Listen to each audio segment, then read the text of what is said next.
Hoje pela manhã,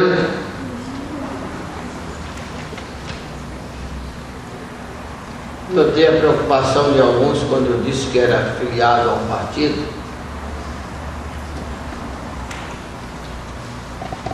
Depois descobriram que eu sou filiado, mas oficialmente desde julho de 68 ao PE, que é o Partido da Esperança. Falei sobre esperança pela manhã, quero voltar hoje à noite e falar sobre esperança. Nós somos um povo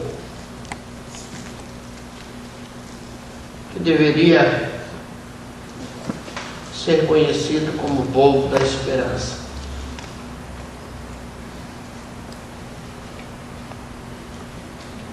Esperança precisa ser a nossa marca. Pela manhã, eu usei o texto, capítulo 15 de Romanos. Aliás, temos 3 textos principais sobre esperança em Romanos. Capítulo 5, capítulo 12 e capítulo 15. Mas nós vimos que Paulo faz uma exortação dizendo: ora, o Deus de esperança, Romanos 15, 13, o Deus de esperança vos encha de todo gozo e paz, para que abundeis na esperança pelo poder do Espírito Santo. Vimos em primeiro lugar que Deus é a causa da nossa esperança. Jesus é a causa da nossa esperança. Vocês têm um cantor cristão aí, por favor? Porque Ele é a nossa esperança. Há um hino em nosso cantor, pouco cantado, quase nunca cantado, intitulado Contentamento.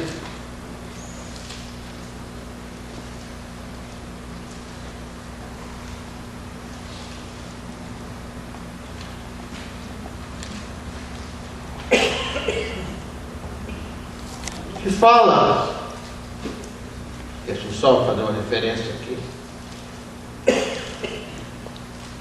da segurança que temos em Jesus.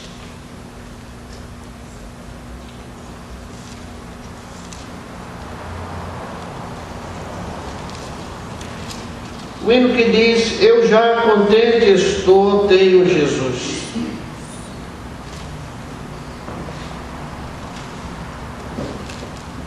Está sem índice aqui.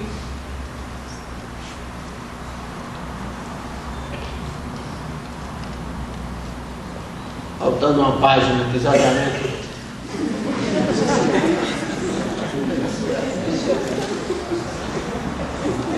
Eu já contente estou, tenho Jesus. Diz: eu posso empobrecer, nunca Jesus. Fechou? 275. Eu já contente estou, tenho Jesus, com alegria vou, tenho Jesus, gozo que ao mundo traz, bem cedo se desfaz. Tenho perfeita paz, paz é Jesus. Eu posso envelhecer, nunca Jesus. Eu posso empobrecer, nunca Jesus. Tudo me suprirá, sempre me valerá, nada me faltará, tendo Jesus. Vai tudo aqui findar, menos Jesus. Quando o juiz chegar, é meu Jesus. Bem grato me há de ser quando o meu rei descer. Certo, ele irá dizer: sou teu, Jesus. Deus é a causa da nossa esperança. Esperança é a convicção, é a expectativa daquilo que é bom, daquilo que é do bem. É como diz o texto de Romanos 8, 28, Deus faz com que todas as coisas cooperem para o bem daqueles que amam a Deus e são chamados segundo o seu propósito. Nós vimos isso pela manhã. Então, em primeiro lugar, Deus é a causa. Para quê? Para que essa esperança seja a marca do nosso crer. Nós vimos aqui quando diz: e Ele vos encha até o que for possível de esperança, de gozo, de paz, porque na vossa fé, a ideia é de instrumentalidade. Nós vimos isso. Deus, a nossa esperança está em Deus. Deus me enche de esperança para que eu possa ser instrumentalidade naqueles que precisam de esperança, porque a minha esperança está em Deus. E ele termina dizendo nesse texto para que sejamos ricos, diz a palavra de Deus, para que abundeis na esperança pelo poder de Deus, para que sejais ricos dessa esperança no poder de Deus, para que sejais motivadores na vossa fé, na vossa crença aos outros. Eu até brinquei, não costumo usar essa expressão, mas o crente não pode ser marcado por palavras de mau agouro.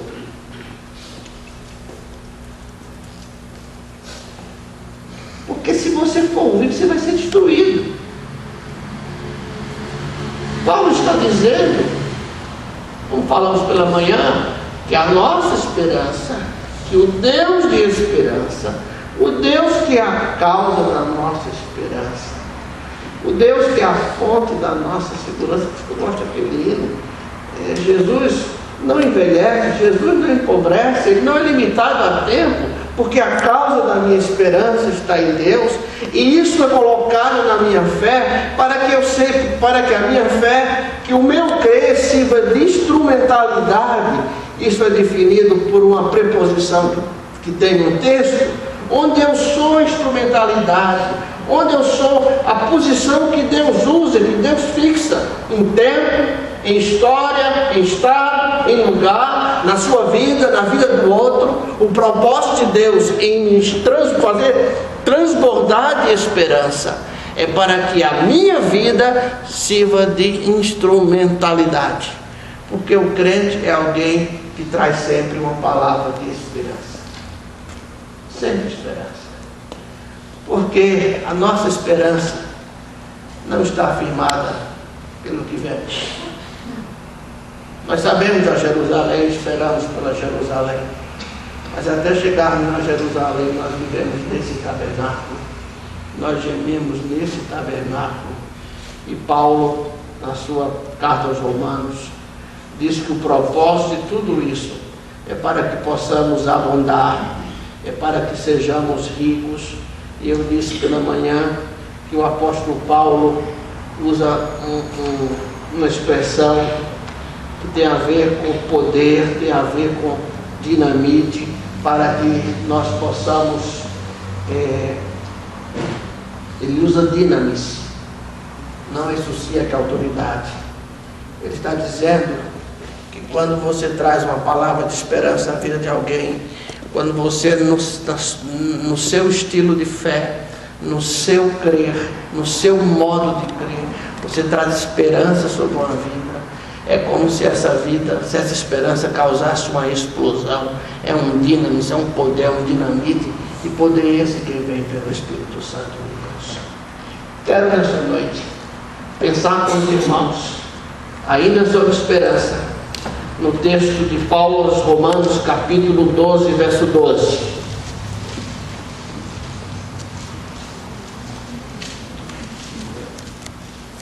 Não sei porque desde domingo à noite eu falo sobre esperança. Deus teve, sem dúvida, Deus tem o seu propósito. Talvez não seja para a sua vida hoje, mas talvez Deus esteja nos preparando você, para que amanhã, lá na empresa, lá na escola, lá na família, você seja a instrumentalidade de Deus para levar a esperança. Não somos um povo um povo marcado pelo pessimismo.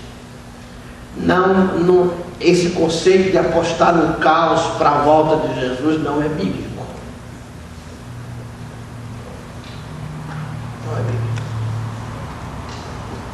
Porque às vezes há uma falsa escatologia que aposta no caos, desde que ele não faça parte desse caos. Os outros façam parte desse caos. Mas a nossa tarefa, a nossa missão é trazer esperança. Eu preciso ter a marca da esperança.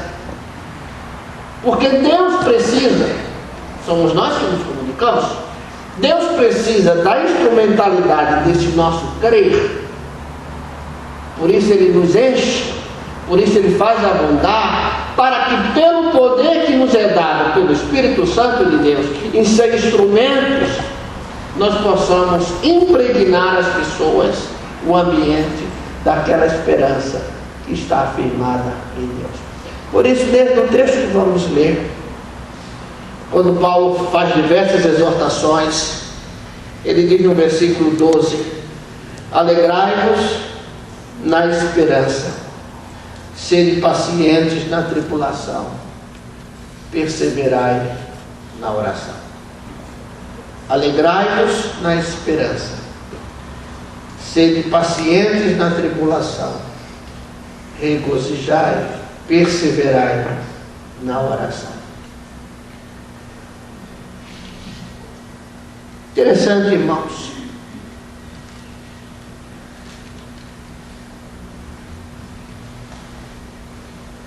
O ambiente em que a carta é escrita, no 57 mais ou menos, depois de Cristo,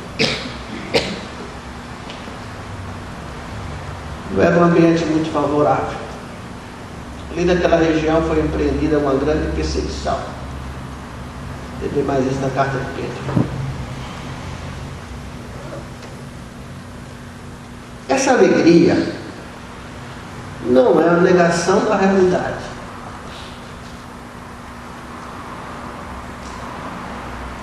O cristão não é um homem, não é uma pessoa alienada. O cristão não pode ser alienado. O cristão não deve ser alienado.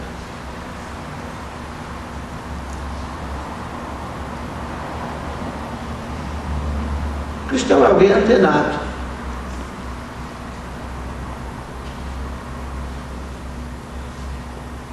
É um povo que lê. E eu entendo que, especialmente dos anos 50 para cá, é um povo que precisa começar a temperar os ambientes.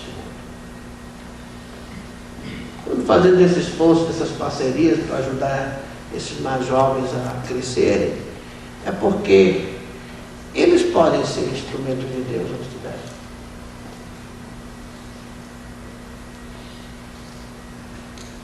Se um dia eu estiver na USP ensinando, em outra universidade, não sou eu, é eles que estarão lá.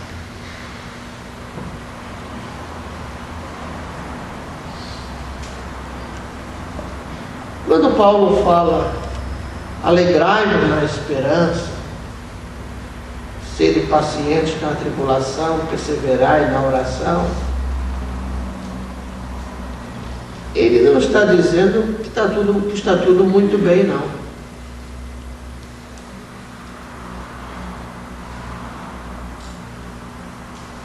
Quando ele diz alegrai-vos, regozijai-vos, regozije-se, traz a ideia de estar contente, de estar bem, mas não porque o mundo está bem. É uma experiência de alegria que não nega a realidade, mas apesar da realidade, ele tem a alegria firmada tão somente na esperança. Entende a importância? Não é uma alegria resultado de pânico. Às vezes você está alegre, está com pânico, está nervoso, começa a rir. Não é que você esteja rindo da própria desgraça, muitas vezes. Não sei se você já riu quando levou um tombo. Uma vez eu caí ali na São Camilo, eu ri muito. Eu era mais novo, né? Não sei se você já riu da própria desgraça, não é? Das próprias mancadas que faz da vida. Mas não é essa a ideia que Paulo está dizendo. Paulo está dizendo que, apesar das lutas, apesar das dificuldades, ele vai falar quando falar em tribulação, apesar das circunstâncias, alegrai-vos na esperança. Ele disse lá no capítulo 5, a esperança não desaponta. Agora, é o que eu disse de manhã, esperança não vende na Rua da Sarjeta. Sei que o nome não é esse, da Rua da Sarjeta. Não vende lá, que é o comércio que vai funcionar logo após o arrebatamento. Vai estar lá. Não vende. Mas a esperança, ela vai resultado de caminhada. Lá em Paulo, Romanos 5, diz que a tribulação, falei isso de manhã, estou consciente, estou repetindo. A tribulação produz a perseverança, a paciência. Foi isso que nós falamos de manhã. A perseverança, a paciência produz a experiência. Experiência não se compra em farmácia, experiência não se compra em loja de 1,99 e em determinadas igrejas. Experiência é resultado de vida, e essa experiência gera esperança. E essa esperança não desaponta, porque ela tem sequência. Ela é resultado de uma caminhada. Ela é resultado de alguém que experimenta andar com Deus, experimenta andar com Jesus. Por isso, quando Paulo diz, alegrai-vos na esperança, ele não está dizendo, sejam alienados diante da situação da vida. Ele está dizendo que apesar das situações, apesar das circunstâncias, apesar dos problemas, apesar das lutas, apesar das adversidades, apesar da enfermidade, apesar do momento que não lhe é favorável, alegre-se, regozije na esperança, porque o fundamento da esperança é Deus. O Deus da esperança vos enche. Uma tradução mais simples, Paulo diz lá em Romanos 5, a esperança não envergonha. Não envergonha.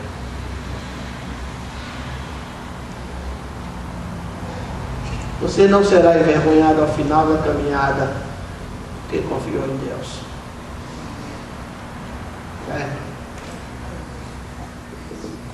Às vezes nós dizemos que temos muito mais do que merecemos.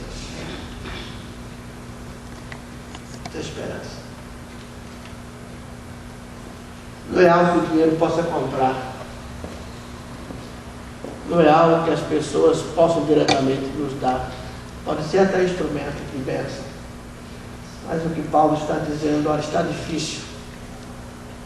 Eu nunca neguei essa realidade. Ninguém jamais foi ao meu gabinete, ao gabinete pastoral. Eu às vezes até me sinto carnal por isso. Para que eu pudesse ter negado a realidade que você tem.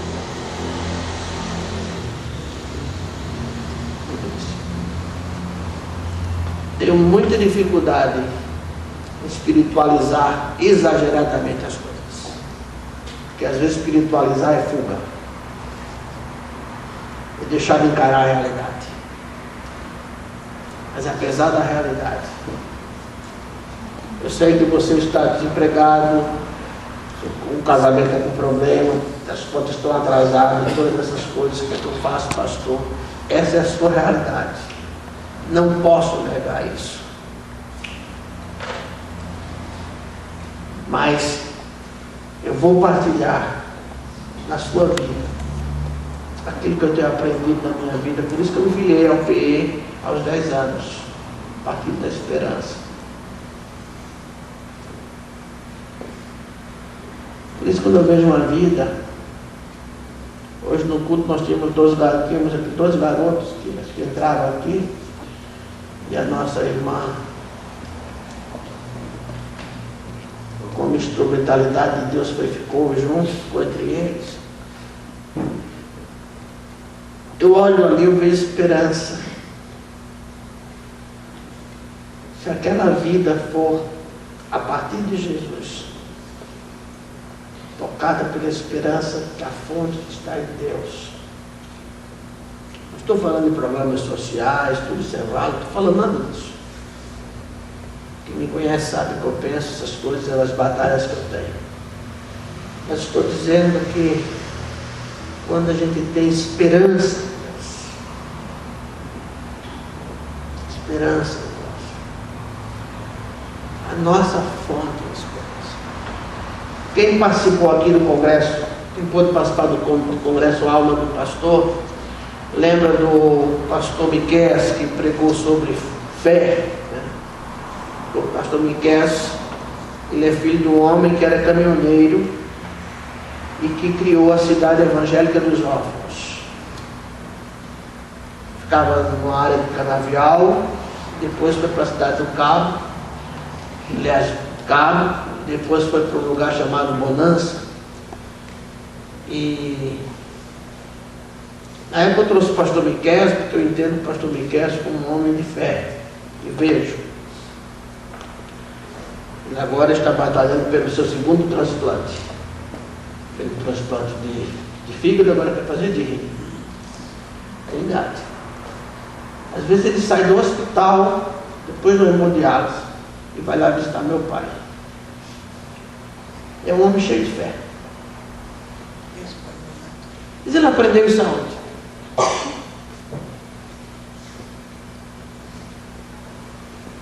Aprendeu isso aonde? Quem foi a instrumentalidade para ensinar esse que viria a ser pastor?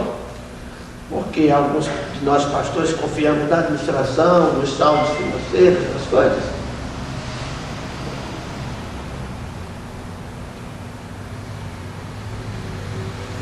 Um velho caminhoneiro de seu pai, seu Genaro, sempre foi um homem cheio de esperança. E um dia não tinha comida no orfanato. As crianças oraram e foram dormir com fome. Naquele tempo você tinha orfanato. Hoje em dia já é mais difícil. Em determinado horário bateram a porta do orfanato. Souberam que ali tinha um orfanato. Não é que Deus tenha quebrado o caminhão, não creio nisso. Deus não vai prejudicar outro para favorecer outro.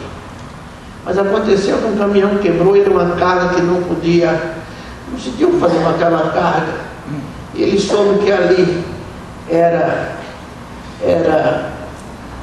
um orfanato, e todo mundo acordou para pegar o que podia de bacia para poder buscar comida.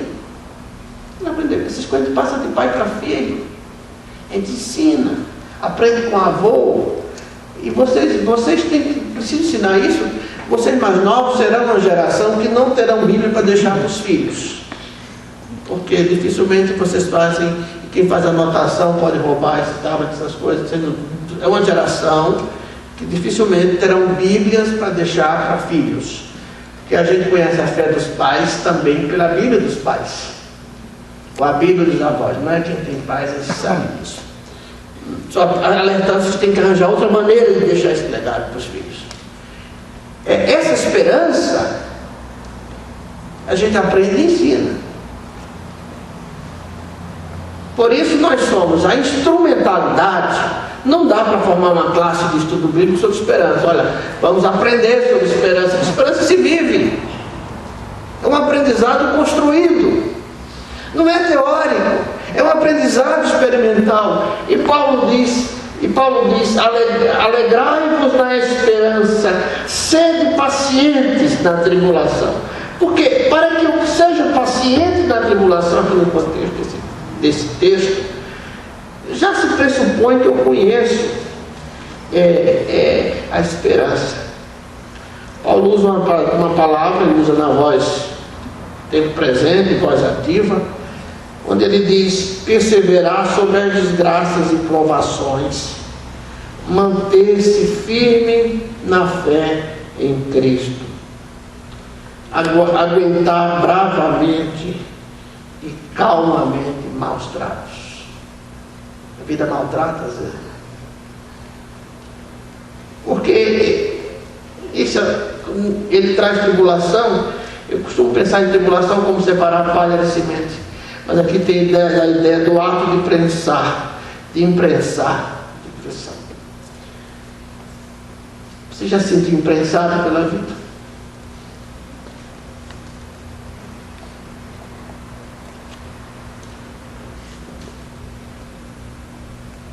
Paulo diz aos romanos: sede pacientes, aguentem bravamente, que a nossa esperança está em Deus. Ele vê tudo. Mais do que ver, mas Ele conhece os nossos corações e as intenções dos nossos corações. Ele conhece. Mas finalmente diz Paulo, e é lógico, irmãos, que isso aqui é provável que você vai ter que partilhar isso com alguém esses dias. Paulo diz: perseverai na oração. Orar é cansativo. Ainda mais se você ficar com insônia vendo aqueles programas da madrugada, Deus não responde os outros, você fica ainda mais cansado de orar. Porque você passa por aquela experiência, parece que Deus não está me ouvindo, né? É interessante isso que Paulo fala. Paulo diz: mantenham a alegria em Cristo, na esperança. Perseverai. Sejam pacientes na tribulação.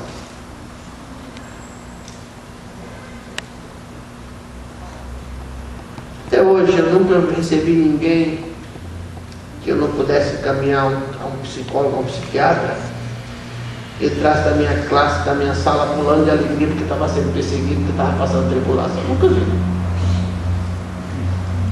Até hoje eu não posso dormir mais uns anos. Já tenho 34 anos de chão. Porque dói, né? Ser prensado dói. Ser prensado dói. E dói de todos os lados. Dói com família, dói com amigos, dói com colegas de repartição de trabalho. Porque na realidade você se sente... Primeiro nós temos um problema muito sério. Nós associamos dificuldade a pecado. E a gente que é pastor, mais complicado ainda. Pastor desempregado é porque está em pecado. O irmão desempregado está desempregado por causa do mercado, não tem, não. Mas o pastor é porque está em pecado. Ou então, se você está sofrendo determinadas coisas, você deve estar em pecado, irmão. Então, além da pessoa se sentir muito mal, sofrendo, desempregado, sem dinheiro, caluniado, ele se sente pecador. Por ser um auditório pequeno aqui, uma igreja auditória, uma igreja pequena, ainda tenta tratar ainda, sabendo que são problemas que as pessoas passam.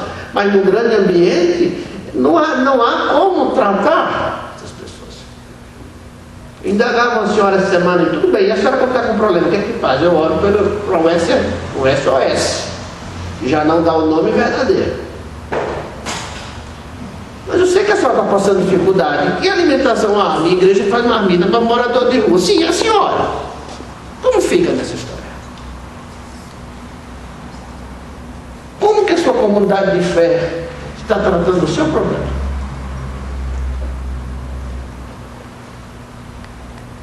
Essa é a realidade que as pessoas enfrentam. Sofrer muitas vezes é um ato solitário. Sofrer é um ato solitário. Quando estamos com problemas, desempregado, com uma série de outras coisas, quando se perde padrão social, quando sai do apartamento 3 quartos, vai morar no kitnet e você entra do lado. Eu sei que o seu telefone não para de tocar de gente querendo lhe ajudar, principalmente se for em dezembro, se é Papai Noel. Porque a realidade não é essa da sua vida. Aí o que é que Paulo diz? Observe o que Paulo diz. Quando ele fala perseverar, a ideia de colar na oração. Ser aderir a alguém ou ser aderido a alguém. Estar constantemente atento. Mas eu gostei dessa ideia de colar. Ele está dizendo, Paulo orienta a igreja, alegrai-vos na esperança.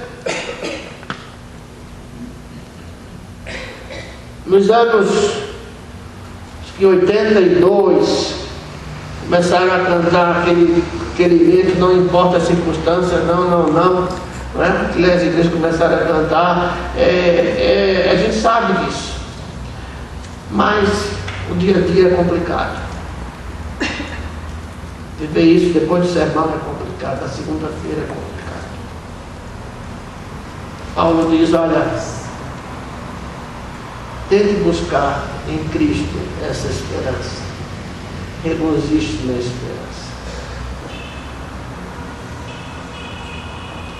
Brinquei de manhã, talvez o churrasco seja só o cheiro. Mas um dia, nem que seja convidado, você vai poder experimentar daquilo. Deixa de ser um cheiro para ser uma realidade. Tenha esperança. Conserve a esperança. Seja paciente. Persevere. Não se entregue. Não deixe não se deixe ser prostrado no chão. Abatidos, mas não destruídos. Chão só é lugar para crente para orar. Fora disso, Deus nos ergue. Mas cole na oração. Cole na oração. E a atitude tem a ver com mensuração de tempo. Tem a ver com atitude. É bem provável, durante essa semana, Deus vai colocar alguém perto de você, para você partilhar isso que ouviu aqui hoje da noite.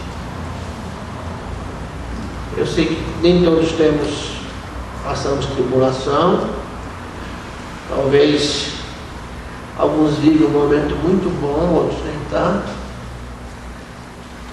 Igreja é isso, uma coxa de retalho, né? Tecido diferente, procedências diferentes, cores diferentes, que a gente vai tentando harmonizar de forma artesanal. Me lembro da minha avó fazia coxas de casal para dar para a família de fuxico. Daquele fuxico que crente faz. Crente faz esse tipo de fuxico, aquele tecido, não é do outro que crente faz. Crente faz fuxico artesanal. Só quem dá aula de fuxico para crente que não seja artesanal é o mesmo. Mas crente faz fuxico, aquele que você corta o tecido, aí vai com a linha atrás, faz um chapéuzinho e vai formar. Vovó Áurea fazia coxas inteiras daquilo. E a vó começava a ter paciência. A vida é mais ou menos isso, mas ela tentava harmonizar as cores, a sua forma intuitiva, porque tem que harmonizar, e vai se adequando. Então a igreja, de certa forma, é uma coxa de retalho, uma coxa de chico, sei lá que você chamar, funciona, mas nós temos experiências diferentes, mas Jesus é o mesmo, gente.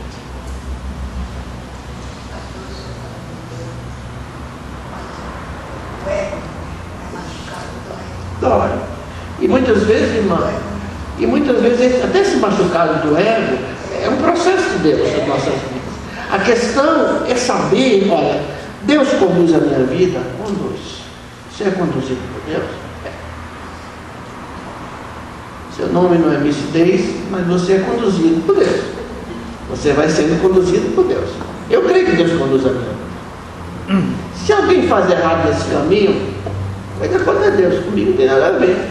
Porque Deus fez com que, olha, se eu não tivesse sido tão prejudicado, tão desonrado em 86, não estaria aqui, irmãos. Não estaríamos aqui. Entende isso? Deus está no controle. Agora, a minha esperança, eu nunca deixei ninguém roubar. A minha fé,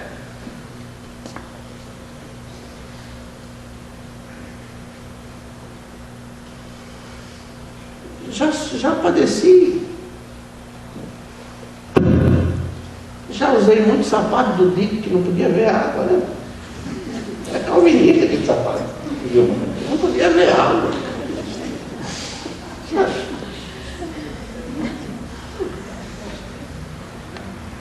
Eu que sempre, solteiro, comprava minhas coisas na melhor loja de Recife. De repente, vocês me conheceram, no teto do Humberto Mafazola, ficou em mim.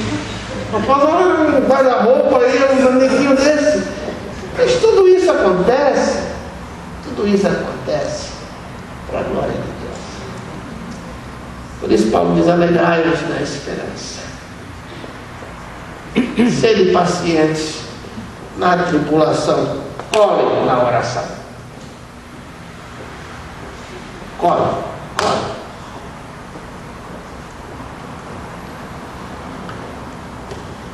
Lembra daquela criança que o tempo todo no ouvido do pai quer tal coisa, pai quer tal coisa. Você pensa que ele parou, ele começa. Aí ele vai dormir, vai esquecer, amanhece o dia, pai, isso aí. Sabe o que eu estou dizendo? Né? Aquela gripe de vez em quando, que não quer largar a gente. Né? Alguém fala: pastor, a sua gripe, deixa eu falar com a minha gripe. Não quer me largar. Então, na realidade, colhe em oração, colhe Deus. Ele conhece o seu coração, filho. Regozijo na esperança. Você não é alienado.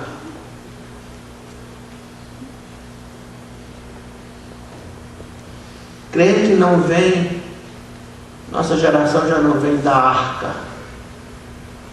Vem daqueles que tomavam conta da arca. Não vem dos outros habitantes da arca. Crente inteligente, que ele é tão inteligente que já garantiu a eternidade. Porque nós somos filhos. Tenha paciência. Na tribulação vai passar. Ainda que seja um verbo de uma conjugação mineira ali. Vai passar. Vai passar. Olhe na oração. Partilhe isso com alguém essa semana, que certamente alguém vai precisar. O Senhor nos abençoe. Boa tarde.